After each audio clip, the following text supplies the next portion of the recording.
আমরা তো এখানে সবাই আসো, তাই আমরা নমিনেশন পেলাম। আর আমরা আমাদের কাজ হলো এখন সবার সাথে মিলেমিশে থাকা আর সবার কাছে ভোট চাওয়া। আর গ্যাঞ্জাম মারামারি উর্জঙ্কর এগুলো আমি চাই না। আলতু তো নমিনেশন পায় নাই, আর ওরা ভোট দিয়ে বইলে দেবা যে ইলেকশনের আগে রাস্তাঘাটে না ওঠে, আর ওর লোকজন যে রাস্তাঘাটে না ওঠে, যে কদিন ইলেকশন আছে ওরা সাবধানে থাকতে বলবো। হ্যালো, আসসালামু আলাইকুম আলতু ভাই, আমি রাসেল ভাই জিএস বলছি। আপনার লোকজনকে নিয়ে আপনার বাসায় ওই থাকেন নির্বাচনের তৈরি নেতার আদেশ। আলতু ভাই, আমাদের নমিনেশন পান নাই, রাস্তাঘাটে একটু সাবধানে ফিরেছে ভাই। দেশের যে পরিস্থিতি, আমরা তো নমিনেশন পাইনি, এখন তো দেশেই খাওয়া যাবে না। ঠিকই কইছো। এখন ঘটনা হয়েছে দেশের পরিস্থিতি ভালো না, আমরা নমিনেশন পাই না। আমাদের একটু টাকা দিয়ে কিছুদিন থাকার দরকার, কারণ ছেলেপেলের মন মানুষ তো এক না। আর আমাদের ছেলেপেলের অনেক থ্রেটও দিয়েছে শুনছি। এখন করার কিছু নাই, এখন আমাদের এইভাবেই চলাফেরা করতে হবে। আর এটা কেয়ামতের আলামত, যোগ্য প্রার্থী সে নমিনেশন পাবে না, অযোগ্য সে নমিনেশন পাবে। এটাই এখন বর্তমান দেশের পরিস্থিতি, করার কিছু নাই। নয়ন, আমার কিন্তু বিষয়টা দেখতে হবে। আমাকে ওই আশেপাশে ব্যানার টাঙ্গাই কিন্তু তোমাকে নিচে মিটিং করা যায়, ওই জায়গায় করতে হবে। আর সামনে দোকান আছে, দোকানে যে আমরা বই নির্বাচন প্রচার প্রচারণা করি। আলতু ভাই নাকা লত চাচা আপনি এখানে কে? বাবা, আমি আইছি একটু চা খাইতে। বাবা, আপনার না পাওয়ার সামনে বাড়ি করে বাইরে না, আপনি আপনার কোনো লোকজন দপ্তরে যাবেন না? বাবা, আমি তো বাজারে যাই না, আমি দোকানে আইছি একটু চা খাই, আবার আবার বাড়ি চলে যাবো। আপনি কেন বাইরে আইবেন দোকানে? আমি কেন আসবেন এই জায়গায়? আমি চলে যাবো, বাড়ি চলে যাবো। আমি একটু চা খাইতেছি। কেন এই জায়গায় আসবেন আপনি? আমরা নাকি যোগ্য না? আমরা যদি যোগ্য না হইতাম আমরা নমিনেশন পাইতাম না, তা ঠিক আছে, তোমার বাবা যোগ্য। হ্যাঁ? আমরা যোগ্য না, না ওঠ। এই মুরব্বী বয়সের তুমি কলা দানা ফেলে গিয়া, এটা তো তোমার ঠিক আছে। তোমার বাহির বয়সী বয়স একটা বুড়ো বয়সের কলা ধরছ থাকা। চাচা, আজকে আপনি আমার বাপের বয়সে দেখে আমি আপনার কিছু কইলাম না, শুধু কলারটা ধরছি। বুঝলেন আপনি কলারটা ধরছি, আর কি করতে পারবো? এখন সোজা বাসায় যাইবেন, আর কোনো দিকে আইবেন না, কোনো জায়গায় জটলা দেবেন না। এনি টাইম যদি আপনারা কোন জায়গায় দেখছেন, আপনি বাসায় কিন্তু আর সুস্থভাবে ফিরে দেখতে পারবেন না। বাবা, তুমি আমার এই কলারটা ধরলা, এইটা তোমার ঠিক হয় নাই। আমি তোমার বাবার বয়সী বয়স, আমি একটু চা খাইতে আইছি, তুমি আমাকে এইভাবে বেজ্জিতি করলা, এটা তোমার ঠিক হয় নাই বাবা। এটা তোমার বাবা যদি শোনে, তোমার বাবাও একটু দুঃখ প্রকাশ করবে। আমি তো মুরব্বী মানুষ, তুমি আমাকে বললেই হয়তো আমি চলে যেতাম, কিন্তু এভাবে আমাকে মানুষের সামনে বেজ্জিতি করাটা তোমার ঠিক হয় নাই বাবা। ঠিক আছে, তোমরা নির্বাচন নমিনেশন পেয়েছো, তোমরা হও, দোয়া করি। আমরা তো দলীয় মানুষ, আমরা তো দলের বাইরে না। আমিও তো দলের পিছনে সময় দিছি, অনেক টাকা ব্যয় করছি, পরিশ্রম করছি। আমি পাইনি, আমার মনে কি কষ্ট নাই? আমারও তো দুঃখ আছে। তারপরও দেখা যাক, তোমরা নমিনেশন পাইছো, আমরা তোমাদের পিছনে তো কাজ করতে পারি। তুমি যে ব্যবহারটা আমার লাগে করলা, এটা তোমার ঠিক হয় নাই বাবা। তাদের দোয়া রইলো, তোমাদের প্রতি দোয়া রইলো।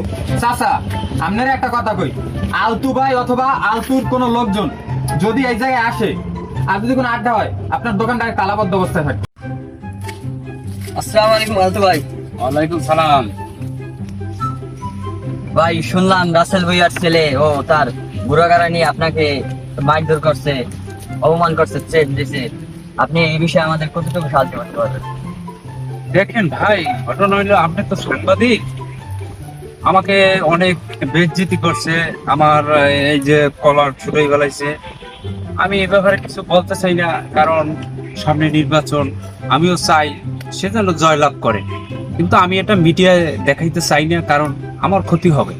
আমি যদি এটা মিডিয়ায় দেখাই, তাহলে দেখবে আমারও তো একটা ব্যক্তিত্ব আছে, আমি চাই না এবং তাদের সম্মুখীন হই, কারণ তাদের সাথে তো আমি এখন পারবো না। তাদের লোকজন আমাকে হুমকি দেয়, ধমকি দেয়, বেজ্জিতি করে, আমার লোকজন রাস্তাঘাটে মারে। এগুলো আমি চাই না মিডিয়ার সামনে দিতে। আপনি নির্ভয়ে বলেন, আমরা আসছি একটা নিউজ করার জন্য। আপনার যদি কোনো ক্ষতি হয় তাহলে আমরা দেখব। ভাই ঠিক আছে, আপনি বলছেন, এটা ঠিক আছে, আপনি মিডিয়ার লোক, আপনি আসছেন, আমার অপমানের কথা শুনে আমি আপনাকে কি বলে ধন্যবাদ জানাবো আমি জানি না, তবে আপনাকে ধন্যবাদ। আমি এ ব্যাপারে যদি কিছু বলার থাকে আমি পরে আপনাদেরকে জানাবো, ঠিক আছে? আপনি এখন আসতে পারেন, আপনাকে ধন্যবাদ। ভাই, আপনাদের গেলাম, কেন বললেন না যে আমাদের ওটা অত্যাচার করে?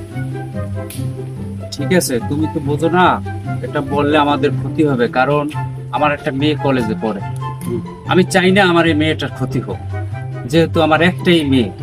আমি বঞ্চিত হয়েছি, লাঞ্ছিত হয়েছি, তাতে আমার কোনো সুখ দুঃখ নাই। রাজনীতি করলে এটা স্বাভাবিক হয়, কিন্তু আমি চাই না আমার মেয়েটার কোনো ক্ষতি হোক, তাহলে আমি বাঁচবো না।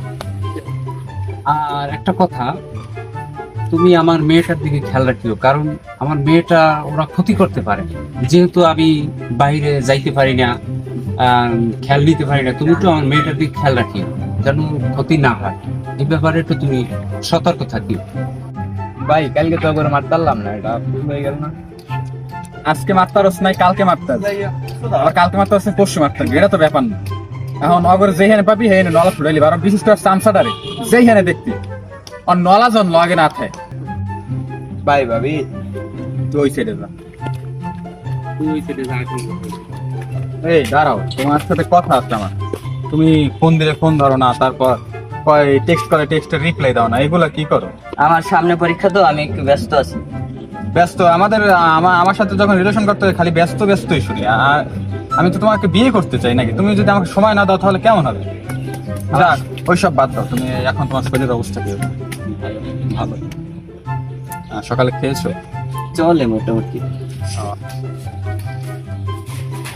রেহাল্লা এটা কি নেতার ছেলের সাথে? এটা তো মানে আলতু বের নেই। এখন যে এই নেতার কাছে বলতে হবে, নেতার খবরটা দিতে হবে। ভাই একটা খারাপ খবর আছে। কি খারাপ খবর? ভালো সময় বলো। আপনার ছেলের দেখলাম আলতু বের মেয়ের সাথে কথা বলে কলেজের সামনে দাঁড়িয়ে। কি বললো? শেষ পর্যন্ত আলতুর মেয়েকে আমার ছেলের পিছনে লাগাই দিল। তুমি এখন আলতুকে ফোন দাও। আচ্ছা দিতেছি। শুনতেছো কি বলছো? সে বলছে আসতেছে। তো চালু আসতে বলবো। হ্যাঁ আসসালামু আলাইকুম। ওয়ালাইকুম সালাম। ভাই আমাকে ডাকছেন? হ্যাঁ তোমাকে ডাকছি, জরুরি কথা। কি ভাই? তুমি শেষ পর্যন্ত তোমার মেয়েকে আমার ছেলের পিছনে লাগাই দিলে। তুমি নমিনেশন পাও নাই, এই জন্য তুমি আমার ছেলের পিছনে তুমি তোমার মেয়েকে লাগাই দেবে, এটা কোনো কথা? না ভাই, আমি তো এই ব্যাপারে কিছু জানি না। আমার মেয়ে তো কলেজে গেছে, তারপর বাড়ি আইছে। আমার মেয়ে এ ধরনের, আমি তো এ ধরনের মেয়ে পালি নাই যা আমার মেয়ে এই কেস করবে।